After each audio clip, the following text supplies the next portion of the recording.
VK news, राष्ट्र के नाम। तो बड़ी खबर, ऑपरेशन गंगा में शामिल होगी वायुसेना, रवाना होंगे कई C-17 विमान। तो लगातार अब अभियान में तेजी लाने के लिए पीएम मोदी ने आदेश दिया है वायुसेना को कि जो तमाम भारतीय फंसे हैं यूक्रेन में, उन्हें अब उनकी वतन वापसी कराई जाए। तो यूक्रेन में फंसे भारतीयों को स्वदेश लाने का अभियान तेज कर दिया गया है।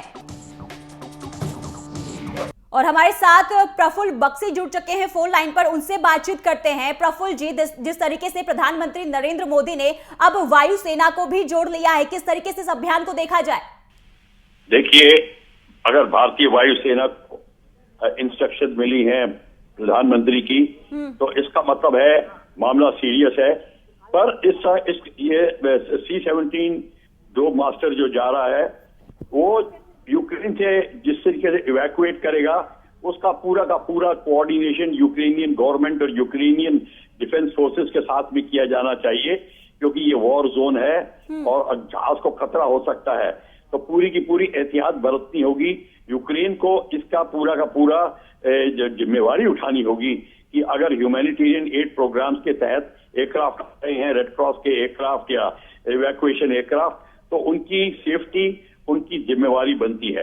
तो ये एक बहुत उचित कदम है और इससे पता चलता है कि भारत कितना सीरियस हो गया है अपने बच्चों को बाहर लेके आने के लिए सेफली।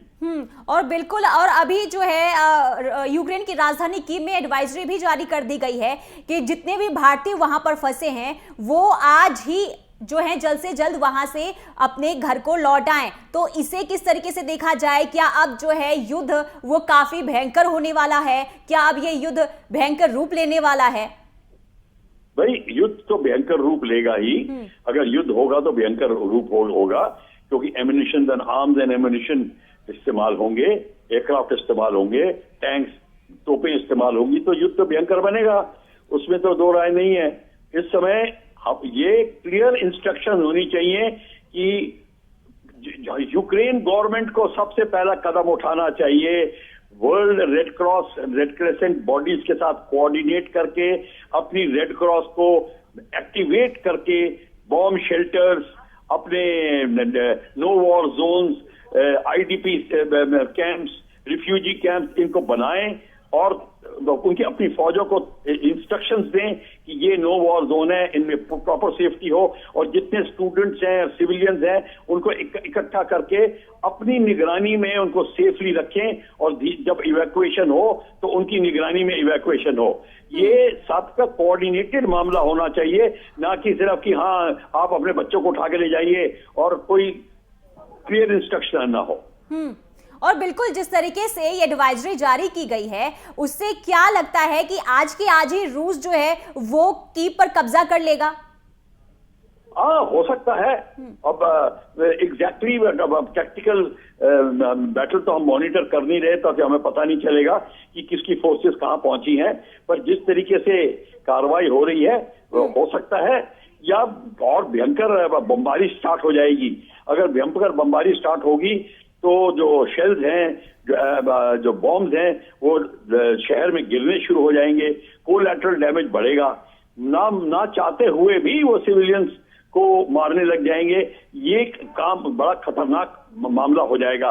इसीलिए सबसे पहले इनके शेल्टर्स बनने होंगे और सबको शेल्टर्स में डालना होगा, और जितनी जहां तक हो सके फौजों को एक किस्म से लड़ाई, शहर में लड़ाई अवॉइड करनी चाहिए। हाँ, रूस ने कह दिया है कि हम ऑक्यूपाइंग नहीं करेंगे, हम ऑक्यूपेशनल फोर्स नहीं बन के आ रहे, सिर्फ यूक्रेनियन आर्मी को न्यूट्रलाइज करने आ रहे हैं। तो अब ये जो है संधि वार्ता में, सीज फायर में, ये सब डिसाइड हो जाना चाहिए क्या कौन किस कंडीशन को एग्री करता है या नहीं करता।